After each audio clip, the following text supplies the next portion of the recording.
Sesaat lagi kita akan menyaksikan Tauji Ramadan, Sekolah Islam Terpadu Luqmanul Hakim, Excellent Education, dan didukung oleh Yayasan Tinelolipu Gorontalo.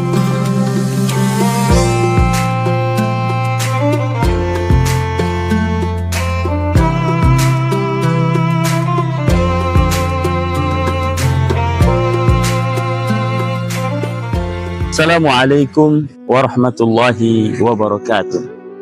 Alhamdulillahilladzi wakafa, wassalatu wassalamu ala rasulillahil mustafa wa ala alihi wa ashabihi ahli sidqi wal wafa. Ashhadu an la ilaha illallah wahdahu la syarikalah wa ashhadu anna sayyidana Muhammadan abduhu wa rasuluh la nabiyya wa la rasula ba'da.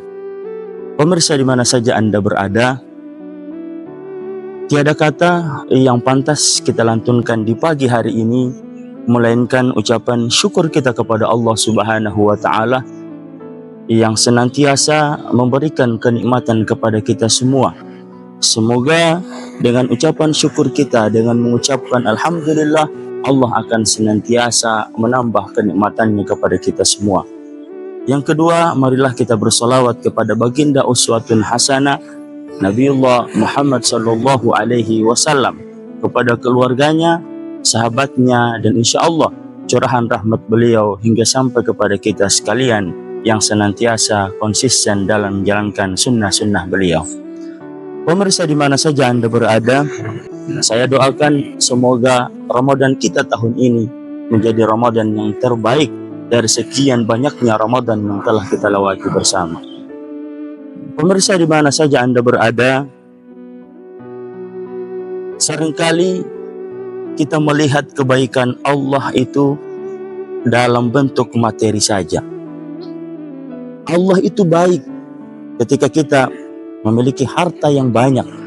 Allah itu baik ketika kita memiliki tanah yang luas. Allah itu baik ketika kita memiliki usaha dan sukses di mana-mana. Kalau seandainya hanya seperti itu cara memandang kita terhadap kebaikan Allah, maka sangat sedikit orang mendapatkan kebaikan itu. Padahal kebaikan Allah tanpa batas. Kebaikan Allah meliputi makhluk hidup yang ada di muka bumi ini.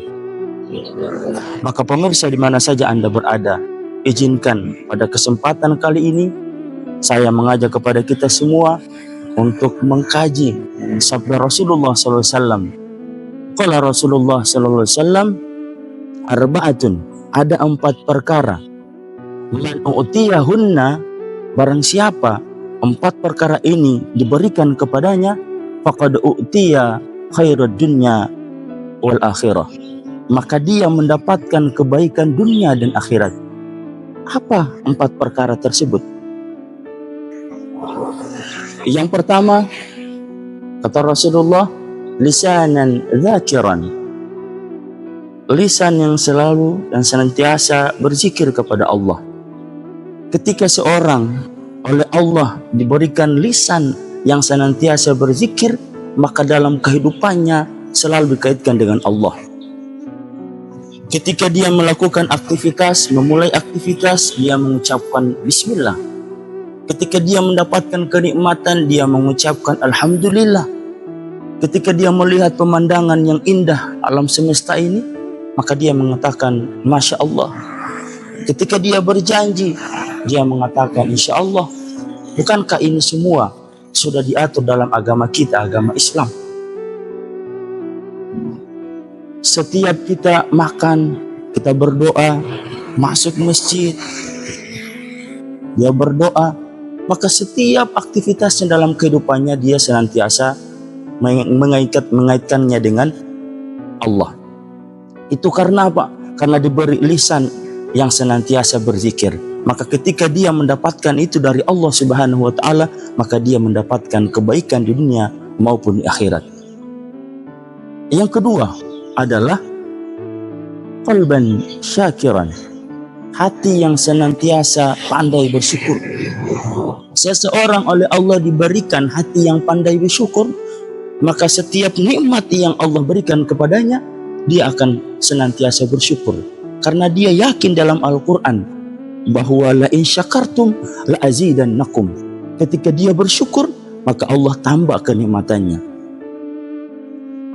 Alhamdulillah, ketika ada seseorang yang memiliki hati yang kaya, hati yang luas, ketika dia tinggal di sebuah rumah yang kecil dilihat, tapi dia merasa besar karena hatinya luas.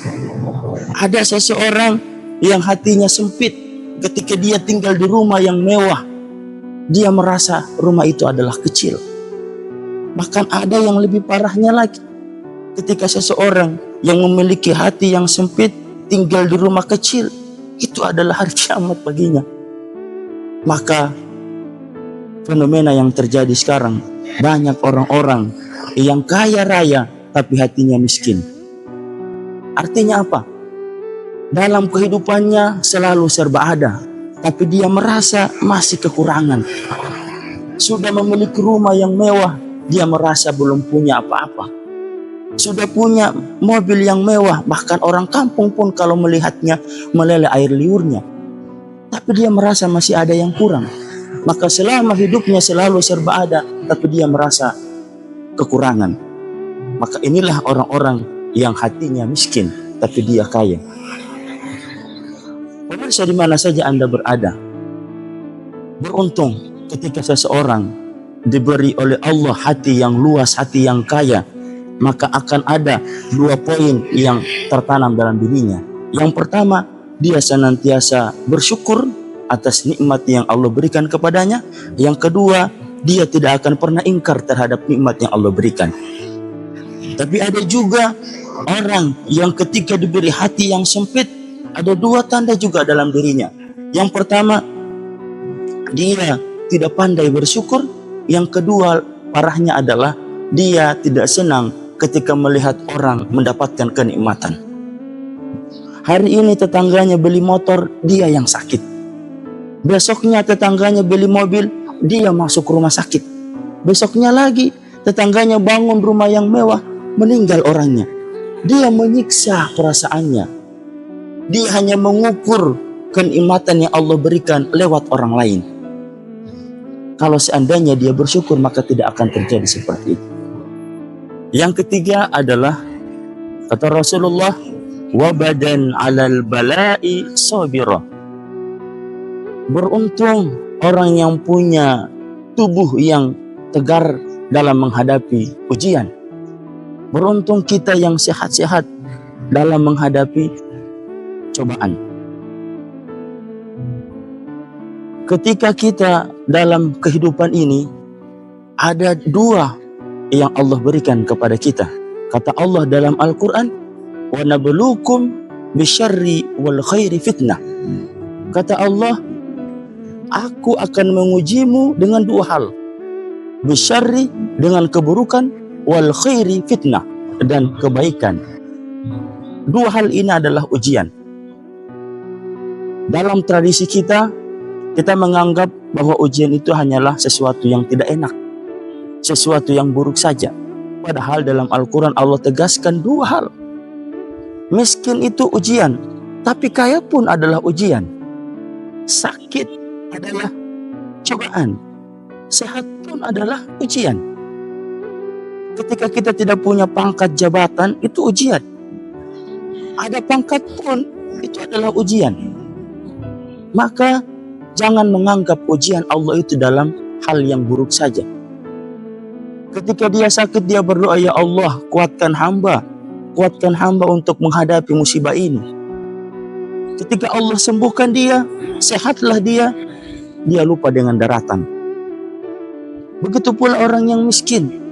Ketika dia miskin, dia berdoa kepada Allah, ya Allah, berikanlah hamba kenikmatan, bukakanlah rezeki hamba, ya Allah. Ketika Allah berikan rezeki itu kepadanya, dia menjadi kaya, dia lupa dengan kenikmatan yang Allah berikan. Padahal kekayaan itulah ujian baginya.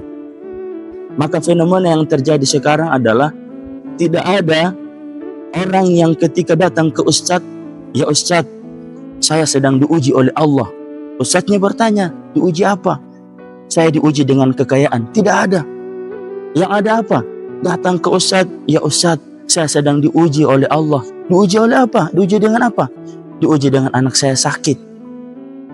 Manusia sekarang seperti itu. Menganggap ujian Allah hanya dalam bentuk yang tidak baik saja, yang buruk saja. Padahal yang baik-baik pun adalah ujian dari Allah Subhanahu wa taala. Yang terakhir adalah zaujah solihah. Kata Rasulullah, ketika seseorang diberikan istri yang soleha, berarti dia diberikan kebaikan di dunia maupun di akhirat. Mari kita lihat sejarah Rasulullah SAW ketika memilih Sayyidatuna Khadijah. Beliau apa pertimbangannya? Bukan karena hawa nafsunya. Kalau karena hawa nafsunya, Khadijah 15 tahun lebih tua dari Rasulullah SAW. Tapi bukan karena itu Rasulullah memilih Khadijah. Rasulullah memilih Khadijah sebagai istri sekaligus pendamping. Sekarang ini ada seorang istri, tapi bukan menjadi pendamping. Khadijah dicontohkan oleh Rasulullah, istri sekaligus pendamping. Ketika dulu orang-orang tidak beriman, Khadijah adalah orang yang pertama beriman. Ketika dulu banyak orang yang memusuhi Rasulullah, Khadijah justru mensupport dakwah Rasulullah. Bahkan suatu ketika Rasulullah didatangi oleh malaikat Jibril. Gemetar badan Rasulullah. Apa yang terjadi? Rasulullah kembali ke rumahnya. Beliau mengatakan kepada Khadijah, Zammiluni ya Khadijah. Selimuti wahai Khadijah. Apa kata Khadijah? Apa yang terjadi kepadamu, wahai suamiku? Rasulullah menyampaikan, tadi malaikat Jibril menjumpaiku dan aku khawatir Khadijah. Jibril mengatakan ini begini, aku gemetar Khadijah. Apa kata Khadijah? Ya Rasulullah, jangan khawatir, Allah akan senantiasa menjagamu selamanya ya Rasulullah. Maka pemirsa di mana saja Anda berada, khususnya teman-teman yang belum memiliki jodoh, maka tentukanlah jodohmu dengan sesuai apa yang dianjurkan oleh Rasulullah. Tidak hanya memilih istri, tapi juga memilih pendamping. Seorang suami bisa menjadi sukses karena support dan dukungan oleh seorang istri yang solihah. Orang yang berlaku jujur, orang yang adil, dia bisa menjadi korupsi kalau seandainya dia adalah suami yang berstatus DKI di bawah kekuasaan istri. Semua bisa dikelola oleh istrinya karena dia di bawah kekuasaan istrinya. Maka jangan sampai kita memilih istri, khususnya teman-teman yang belum punya jodoh. Dan teman-teman yang sudah punya istri, maka jadikanlah istri Anda sebagai istri sekaligus pendamping yang senantiasa membawa kepada kebahagiaan dunia maupun di akhirat. 4 perkara ini ketika diberikan oleh Allah kepada seorang hamba, maka dia akan mendapatkan kebahagiaan di dunia maupun di akhirat. Demikian dari saya. Mudah-mudahan apa yang bisa saya sampaikan pada kesempatan kali ini bisa kita mendapatkan pelajaran, bisa kita aplikasikan dalam kehidupan kita sehari-hari. Akhirul kalam, billahi taufiq wal hidayah. Assalamualaikum warahmatullahi wabarakatuh.